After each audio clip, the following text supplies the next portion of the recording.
शब्दवेधमध्ये तुमचं स्वागत आहे. आज आपण एका अशा पुस्तकावर बोलणार आहोत जे निव्वळ एक पुस्तक नाही तर मराठी साहित्य विश्वाचा मला वाटतं एक अविभाज्य भाग बनलाय. रणजित देसाई यांची स्वामी. 1962 साली प्रकाशित झालेली ही कादंबरी आजही वाचकांच्या मनावर तितकीच घट्ट पकड ठेवून आहे. अगदी खरं आहे. स्वामी ही फक्त थोरल्या माधवराव पेशव्यांची गोष्ट नाहीये. नाही, ती एका वादळात सापडलेल्या पण तरीही स्वतःच्या तत्वांशी ठाम राहिलेल्या एका तरुणाची गोष्ट आहे. पानिपतच्या पराभवानंतर खचलेल्या मराठा साम्राज्याला पुन्हा उभं करण्याची जबाबदारी. आणि ती पण वयाच्या अवघ्या 16व्या वर्षी. हो, वयाच्या 16व्या वर्षी त्याच्या खांद्यावर येते. ही कादंबरी त्या जबाबदारीचं ओझं आणि त्यातून घडलेली एक शोकांतिका की नाही ती आपल्यासमोर मांडते. बरोबर. आणि म्हणूनच आजच्या आपल्या या सखोल चर्चेत आपण हाच प्रश्न विचारणार आहोत की स्वामी ही केवळ एका महान पेशव्याची चरित्रकथा आहे की एका सार्वकालिक मानवी संघर्षाची गाथा आहे. अगदी देसाईंनी इतिहास आणि कल्पनेचा वापर करून हे रसायन नेमकं कसं साधलं याचाच शोध घेऊया. चला मग कादंबरीच्या सुरुवातीपासूनच सुरुवात करूया. पहिलंच प्रकरण. हो, होळकरांचे जुने जाणते सरदार गंगोबा तात्या शनिवारवाड्यात येतात आणि त्यांना नेहमीच्या दिल्ली दरवाजाने आत यायला मनाई होते. हा प्रसंग खूप काही सांगून जातो, नाही का? हो, आणि हे केवळ एका नियमाचं पालन नाहीये. हा एक पॉवर स्टेटमेंट आहे. बरोबर. तरुण माधवरावांनी सत्तेची सूत्र हाती घेतल्याचा हा जाहीरनामाच आहे. पानिपतच्या जखमा ताज्या आहेत, घरात काका राघोबा दादांचं कारस्थान सुरू आहे आणि दरबारात जुन्या सरदारांची मनमानी. अगदी अशा वेळी आता इथून पुढे माझे नियम चालतील हे सांगण्याची ती एक सूक्ष्म पण अत्यंत प्रभावी पद्धत होती. खरंय. आणि गंगोबा तात्या आणि चिटणीस यांच्यातला तो संवाद तर अप्रतिम आहे. काप गेला आणि भोकत एवढी राहिली. मला वाटतं हे एकच वाक्य त्यावेळच्या मराठाशाहीची पूर्ण अवस्था सांगून जातं. पानिपत नंतरची ती पोकळी. बरोबर. देसाईंची खरी ताकद ही त्यांच्या अशा संवादांमध्ये आहे. ते शो डोंट टेल या तंत्राचा वापर करतात. हो. मराठाशाही कमकुवत झाली आहे हे सांगण्यासाठी ते 4 पानं लिहित नाहीत, तर काप गेला आणि भोकं राहिली या एका वाक्यातून ते थेट वाचकाच्या काळजाला हात घालतात. बरोबर. ती पोकळी, ती हताशा, सगळं काही त्या एका वाक्यात आहे. हाच फरक एका सामान्य ऐतिहासिक लेखनात आणि स्वामीसारख्या अजरामर कलाकृतीत आहे. आणि याच तरुण नियम बदलणाऱ्या माधवरावांचं एक दुसरं रूपही आपण लगेच बघतो. एकीकडे एक करारी प्रशासक आणि दुसरीकडे कलेचा भोगता. हो. तो भाटाचा प्रसंग आठवला की आजही मजा वाटते. पहाटेच्या वेळी पारंपरिक भूपाळीऐवजी शुद्ध कल्याण राग गायला म्हणून त्याला शिक्षा होण्याऐवजी बक्षीस मिळतं.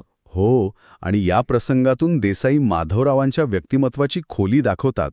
ते काय म्हणतात, अरे भूपाळीणीच देव जागा होतो असे थोडेच आहे, तो भावाने जागा होतो. इथे एक शासक म्हणून त्यांची आधुनिकता दिसते.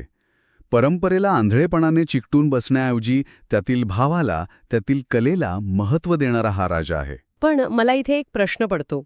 त्या काळात जेव्हा चारी बाजूंनी संकट आहेत तेव्हा एका पेशव्याने अशा गाण्या बजवण्यात लक्ष घालणं हे लोकांना, विशेषतः जुन्या सरदारांना कितपत पटलं असेल? बरोबर. ही एक राजकीय जोखीम नव्हती का? खूप चांगला मुद्दा आहे. आणि ही जोखीम होतीच, नक्कीच होती. पण माधवरावांना हे माहीत होतं की राज्य केवळ तलवारीच्या जोरावर चालत नाही. त्याला संस्कृतीचं, कलेचं आणि न्यायाचं अधिष्ठान लागतं. अच्छा. म्हणूनच एकीकडे ते कलाकाराला बक्षीस देतात, तर दुसरीकडे रामशास्त्री प्रभुणे यांच्यासारख्या न्यायाधीशाच्या मागे ठामपणे उभे राहतात. मग आरोपी स्वतःचे सरदार का असेना. हो. यालाच राजधर्म म्हणतात. ब्राह्मण धर्म म्हणजे ज्ञान आणि संस्कृती, आणि क्षत्रिय धर्म म्हणजे शौर्य आणि न्याय. या दोन्हींचा समतोल साधण्याचा त्यांचा आयुष्यभर प्रयत्न राहिला. आणि या जबाबदारीचं ओझं किती प्रचंड होतं हे थेऊरच्या मंदिरातल्या त्यांच्या उद्गारांवरून कळतं. आमचं वय लहान, अनुभव आज आणि राज्याची परिस्थिती एवढी बिकट.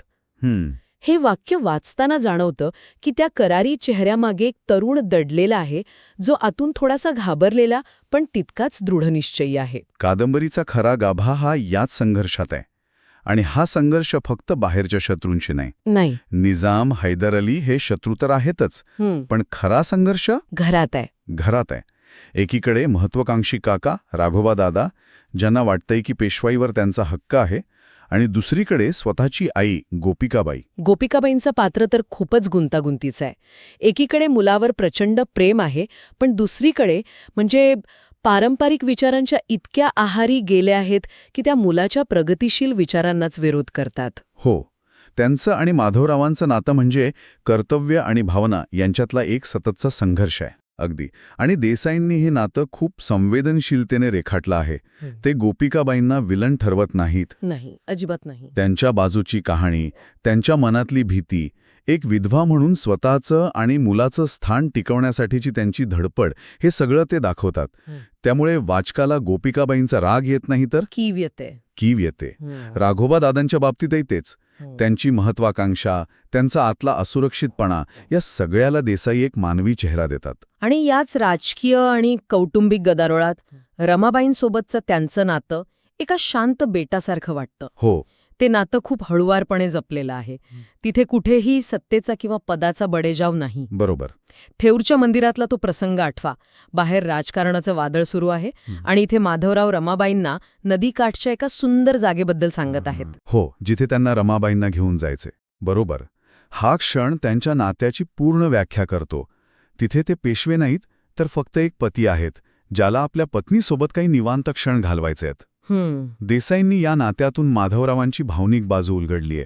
त्यांच्या आयुष्यातला हा एकमेव कोपरा आहे जिथे त्यांना पूर्णपणे मोकळा श्वास घेता येतो. आता आपण थोडं रणजित देसाईंच्या लेखनशैलीबद्दल बोलूया.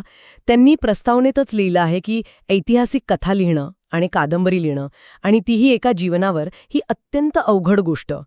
त्यांनी हे आव्हान कसं पेललं असं तुम्हाला वाटतं? मला वाटतं त्यांचं सगळ्यात मोठं यश हे आहे की त्यांनी इतिहासाला एका मानवी कथेच्या चौकटीत बसवलं. अच्छा. मराठीत ऐतिहासिक कादंबऱ्यांची मोठी परंपरा आहे. ह.ना. आपट्यांसारख्या लेखकांनी भव्य, वीररसपूर्ण कादंबऱ्या लिहिल्या. पण देसाईंचा दृष्टिकोन वेगळा आहे. ते युद्धांच्या वर्णनापेक्षा किंवा राजकीय घडामोडींच्या तपशिलापेक्षा, हो, त्यापेक्षा पात्रांच्या मनातल्या द्वंद्वावर, त्यांच्या भावनांवर जास्त लक्ष केंद्रित करतात. म्हणजे ते इतिहासातील इव्हेंट्सपेक्षा माणसांवर जास्त फोकस करतात. अगदी बरोबर. स्वामी ही घटनांची जंत्री नाही, ती माधवरावांच्या मनाचा प्रवास आहे. बरोबर. त्यांच्या मनातली वादळं, त्यांचे निर्णय घेताना होणारे त्रास, त्यांची एकाकीपणाची भावना, यावर देसाई अधिक भर देतात. आणि त्यासाठी ते भाषेचा खूप सुंदर वापर करतात. हो. दरबारातल्या चोपदाराची ती घोषणा, बा अदब बा मोलाहिजा होशियार, अंगावर काटा येतो ऐकून. हो, हे वाक्य ऐकल्यावर किंवा वाचल्यावर आपल्या डोळ्यासमोर तो पेशवेकालीन दरबार, ते गांभीर्य, तो दरारा उभा राहतो. भाषेच्या वापरातून ते एक संपूर्ण युग जिवंत करतात. खरंय. ती भाषा आजच्यासारखी सोपी नाही, पण ती कुठेही कृत्रिम किंवा बोझड वाटत नाही. ती त्या काळाशी आपल्याला जोडून ठेवते. आणि हेच देसाईंचं कौशल्य आहे. ते स्वतःला इतिहासतज्ञ मानत नाहीत, हे त्यांनी प्रस्तावनेतच स्पष्ट केलं आहे. हो, म्हणालेत ते. पण त्यांचा अभ्यास इतका सखोल आहे की ते इतिहासाच्या सत्याला धक्का न लावता त्यातील रिकाम्या जागा आपल्या प्रतिभेने भरून काढतात.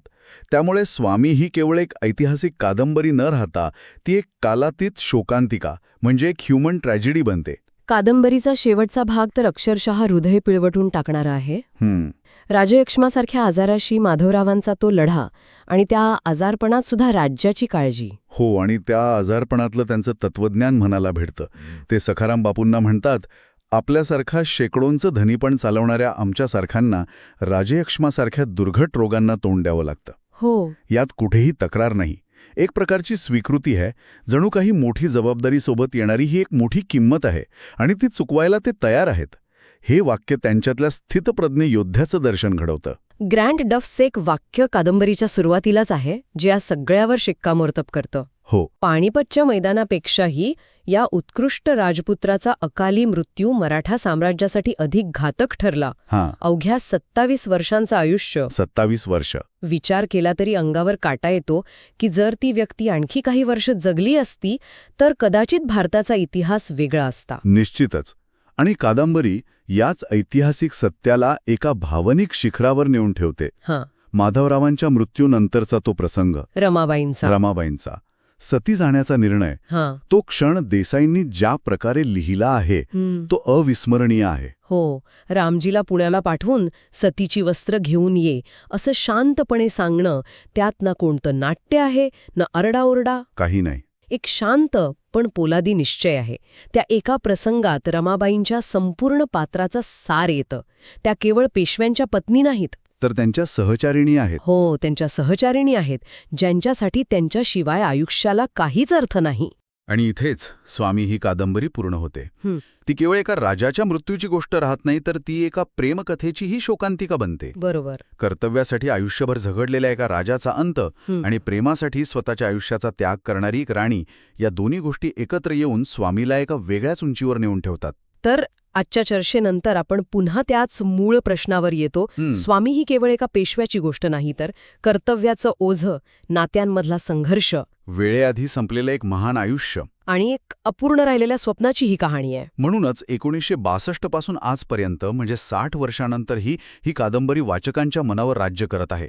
कारण तिने थोरल्या माधवराव पेशव्यांची एक अशी प्रतिमा लोकांच्या मनात कोरली आहे जी केवळ ऐतिहासिक नाही, तर भावनिक आहे. भावनिक आहे, मानवी आहे. बरोबर. आणि ती प्रतिमा कधीही पुसली जाणार नाही. रणजित देसाईंनी प्रस्तावनेत एक खूप सुंदर वाक्य लिहिलं आहे. ते म्हणतात, मी या पेशव्यांचे कुठले तरी पूर्वजन्मीचे देणे लागतो. हे वाचल्यावर मनात एक विचार येतो.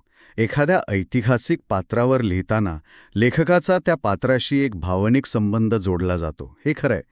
पण स्वामी वाचताना असं वाटतं की रणजित देसाईंनी केवळ माधवरावांची शोकांतिकाच नाही, तर त्यांचं अपूर्ण राहिलेलं स्वप्नही अनुभवलं असेल का? बरोबर. आणि कदाचित तेच स्वप्न वाचकांपर्यंत पोचवण्याचा हा त्यांचा प्रयत्न होता का, यावर विचार करायला हरकत नाही.